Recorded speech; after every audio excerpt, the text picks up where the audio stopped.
Hello and welcome back to my channel. Now, today is going to be slightly different. I had originally intended to do a review video on the Beatles 1964 mono capital box set, but having made the decision to not buy that and instead opt for the individual releases, I've decided that I am going to do an individual review per album. Now, I've already done Meet the Beatles. I'll put the link to that at the bottom of this if you want to check that out. The coloured vinyl review, which I've got here. And the second of those albums, which I'm going to be reviewing today, is the Beatles' second album. I'd originally thought that I was going to do a video whereby I kind of just discussed all six. But having listened to these two so far, I realised that that would be doing it a disservice, and actually each individual album should be discussed on its own merit. Now, a disclaimer as always being that there were several reasons why I decided not to bother with the box set. One being, well, full transparency, that the release came a month before Christmas, and £240 just seemed a little bit much of an individual expense that I couldn't for whatever reason kind of contemplate at that time. But mainly my reason being that there was nothing special about this box set. Now, I love box sets. I own all of the previous Beatle box sets that have been released over the course of, say, the last 5-6 years, and I do think they look fantastic on shelves. However, the fact that there was no addition of a book or anything that made the release itself particularly kind of individual, other than, let's say, the Beatles story, which I just wasn't interested in, having listened to it before,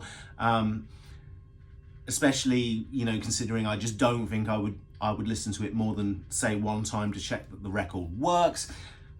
It just didn't seem kind of financially viable, really. It didn't seem like a good kind of decision to make, and therefore I opted to do the single releases as and when I see them, when I pick them up. Now, one of the reasons I really like the idea of buying these individually is because I've read many a review over the course of the last month whereby people have been kind of addressing concerns in terms of quality control.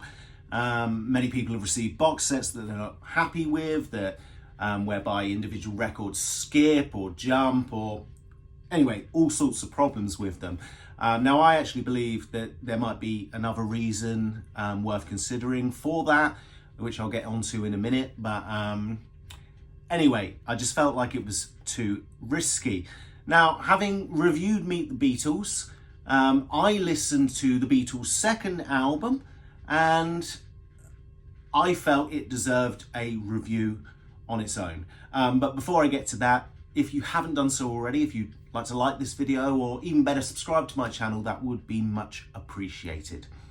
So I've got the jacket here. This is the Beatles' second album. There we go. You can see the artwork there, and on the back, absolutely fantastic.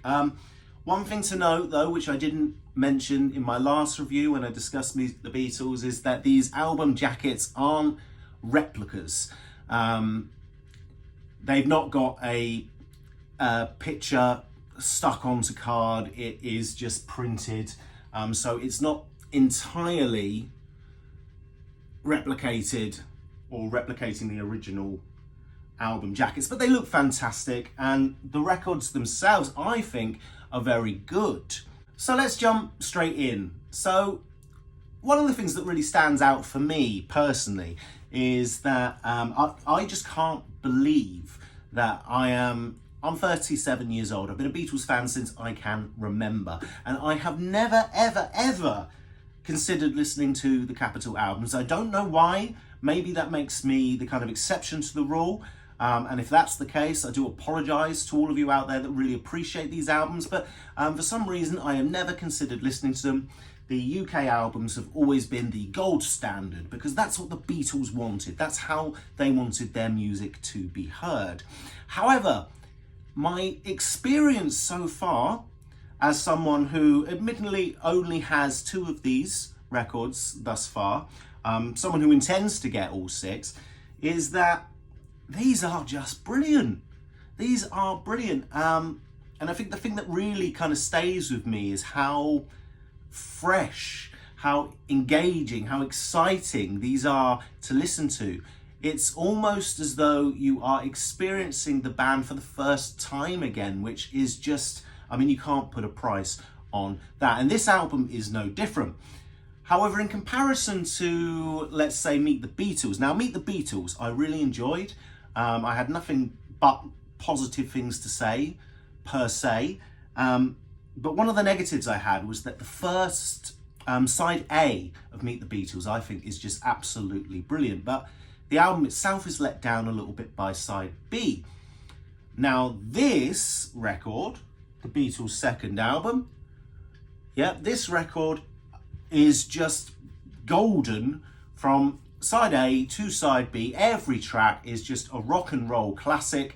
And the compilation of tracks itself just works really, really well. I mean, it probably helps that there aren't slower numbers on this. It really is a rock and roll album. And for me, I just feel like if I compare Meet the Beatles and the Beatles' second album with Please Please Me and With the Beatles, there's something I actually prefer.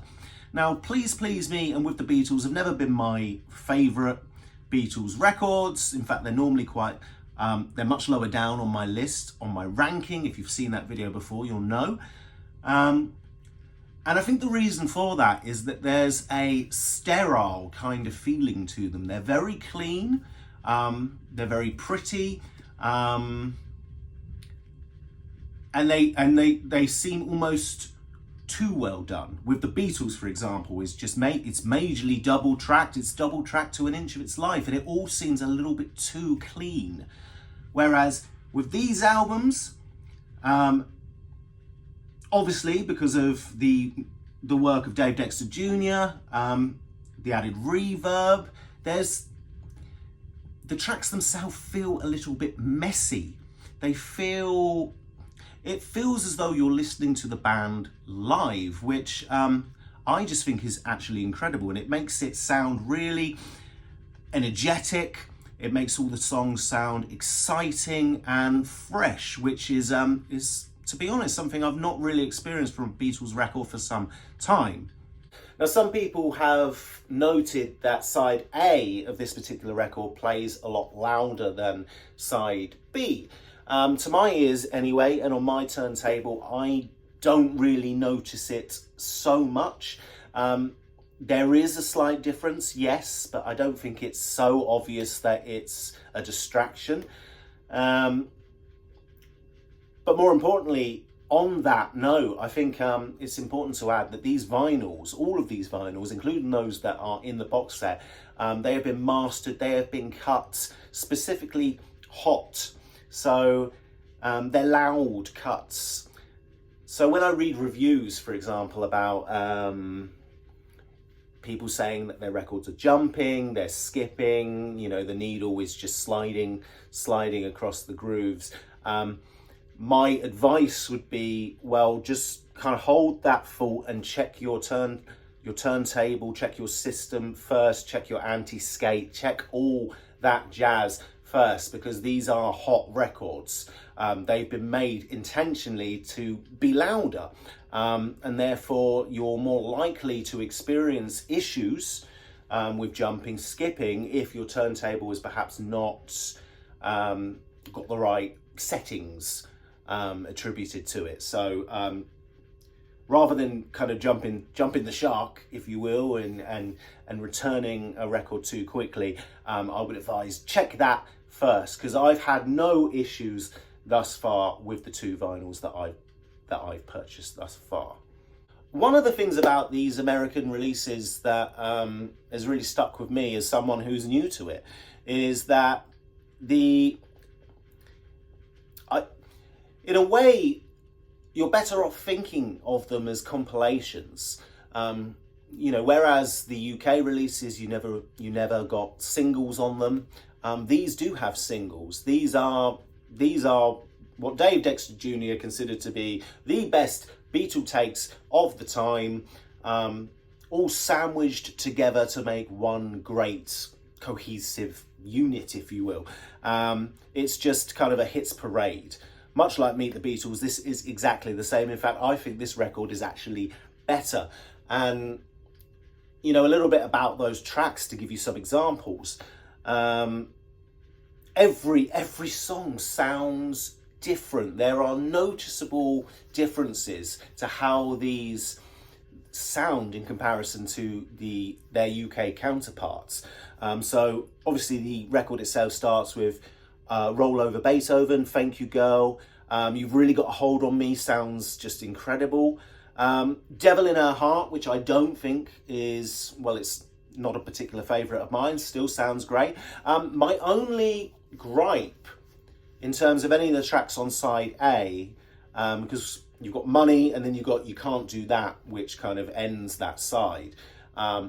Money, for some reason, to my ears anyway, just sounds really muddy and messy. And although I mentioned earlier that that's a good thing, for literally 99% of this collection, for some reason Money to me just sounds kind of a little all over the place, and I didn't enjoy it. It's the one track on the entire album that I've tried to listen to a couple of times and I still just can't get on board with. But everything else sounds incredible. It sounds live. Yes, it does sound a little bit distorted in places, but the songs themselves really kind of pop and jump and they're just exciting. There's a vibrancy about these takes that really makes you think, well, I can understand completely why the Beatles, why American people took to the Beatles so quickly and so easily, because, you know, they had music that sounded like this.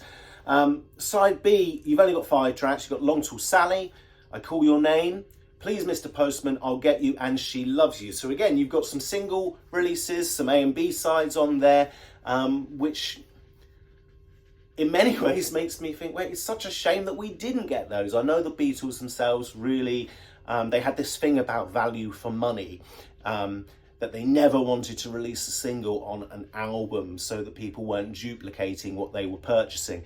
But in a way, I feel, especially for these early releases, now I may change my mind on some of the later Capitol albums, but on these early releases, the inclusion of those singles really makes this a special release, and I can completely see why this was so popular. So, just a quick video today. Hopefully I'm going to be making another one soon, and that's going to be the Beatles' Hard Day's Night soundtrack from United Artists. I'm going to be discussing that next, and I'm going to be doing them, you know, hopefully in some sort of cohesive order as time goes on. But final thoughts on this record anyway is that in many ways I'm actually scratching my head going, I'm unsure as to why I feel like I do, but so far, Meet the Beatles and the Beatles' second album, I am enjoying a lot more than Please Please Me and With the Beatles. They're not replacements for those albums for me, they never will be, but they do offer something entirely different, something that is engaging, something that is entirely worth discussing in their own right. And again, I'm still scratching my head thinking, why have I not ever kind of, you know, gone down the rabbit hole and looked at these albums before? Because they really are something special. And I can't wait to get more of them. But anyway, so next time I'm going to be hopefully reviewing the Beatles' A Hard Day's Night, United Artists. So please, you know, keep an eye out for that video, and I'll hope to see you next time. Bye.